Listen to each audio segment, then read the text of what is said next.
pupunta tayo sa hi guys, good morning, good afternoon, good evening. Bali pupunta po tayo ngayon dun sa farm. Kukuha tayo ng mga pwedeng maipakain sa ating mga native pig, gulay.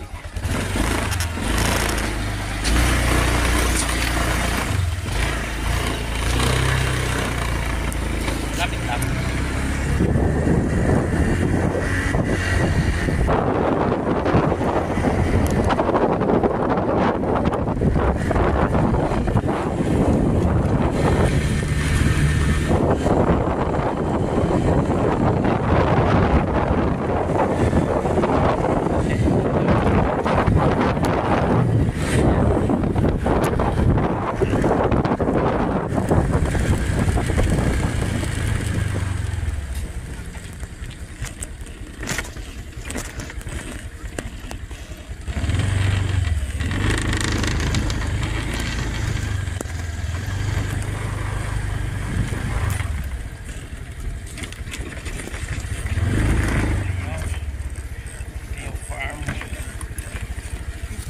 Bali ito yung farm, nakikita nyo ang palayan saka upo. Ito yung farm naman na pinag-aaralan namin ng organic dito. Kita ko nag-aaral ng organic. Ito yung greenhouse, di pa masyadong tapos. Ito yung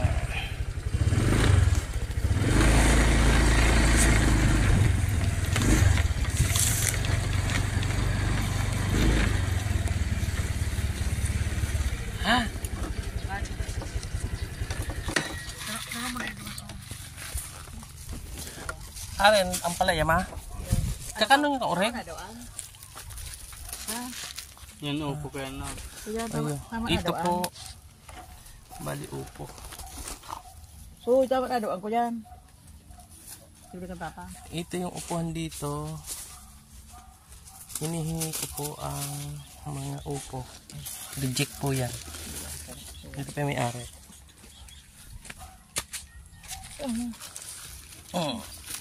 Ito pa, ma. Yo. Okay. Ito.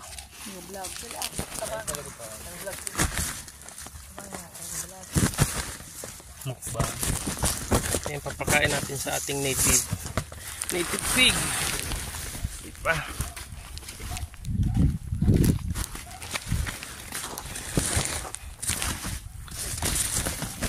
Pag matagas na pala mo, puro buto na lang, ano? Manipis. Pag binalatan mo, manipiso na mo pa. Hindi ko mga balatan. Pero pig po ako itong ginulay ko sa hapon. Itong mga malumoy-lumoy pa. Ito magulay.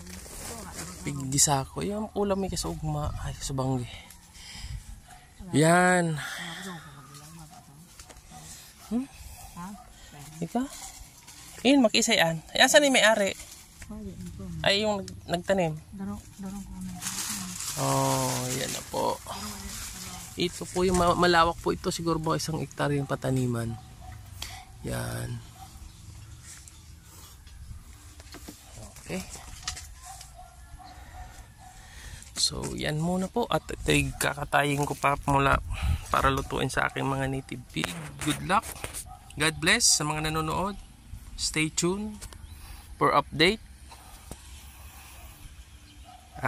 Marami pong salamat sa mga nagsusubscribe at sa mga silent viewer. Maraming salamat po. Yan. Ito ang gulayin ko. Ito, good. Ang turo pala dito, once na matigas na pala ang isang upo, makikita mo sila dito po.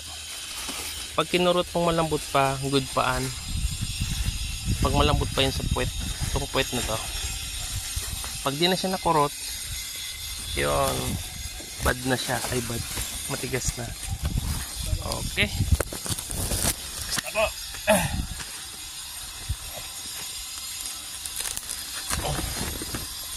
Yan. So, ito naman mga ampalaya po yan. Yan. Tapos yung garden naman na gagawin namin sa DA naman po yung nagpapaaral, DA ng San Jose Camarines Sur, doon sa kabila, doon sa kabilang side. Doon kami magtatanim. Ito yung sa school ng TESDA. Bali dito nagpo-provide ng nagtuturo yung taga WRI to TESDA ng organic agriculture. Dito, NC2 po yon. Pag nakapasa kayo, may NC2. Kaya po ako, isa na po akong ganap na NC2 holder sa organic. Kaya yung farm ko doon, gagawin ko rin siyang organic ang may tatanim ko. Kasi maganda po yung organic, good for the health po siya, good for the environment. Because sa organic, we feed the soil, not the plant. Thank you very much. God bless. Sana lagi po kayong manood sa mga update ko sa aking mga baboy, sa aking mga kaganapan pa ritong mga incoming. I-upload ko po. Maraming pong salamat. Marami po talagang salamat. Pasensya na kayo, hindi po ako sanay mag-vlog pa. At medyo ang boses ko po hindi professional at ako yung nag-aaral pa lang po ng pag-upload ng mga video na mahihain po. Marami pong salamat. Kung saan man kayong dako ng mundo. Thank you very much po. Mabuhay. Dito po kami nag-aaral ng organic agriculture sa farm ni Malupit Sansanlag Farm dito sa San Jose. Ito po yung mga taniman sa likod ang palayahan. Ayan, yung mga garden.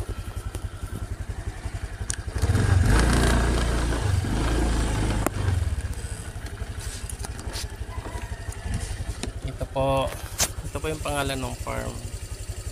Dito po kami nag-aral ng organic agriculture through WRI College San Jose, Goa and TESDA. Kasi sila po, ang TESDA po yung nagbibigay ng certification. Yan, dito po yun.